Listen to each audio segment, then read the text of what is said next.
Right-click the row containing the H value and choose Remove. It removes the category and places the feature in the All Other Values entry. Right-click on the row with the unlabeled features and remove it also. Click twice in the box under the Label column to highlight it, edit the label, and change it to U.S. Highways.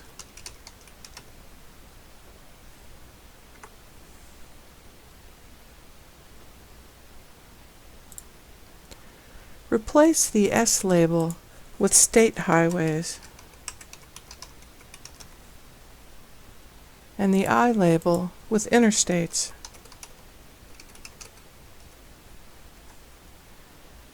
And the All Other Values label with Unclassified.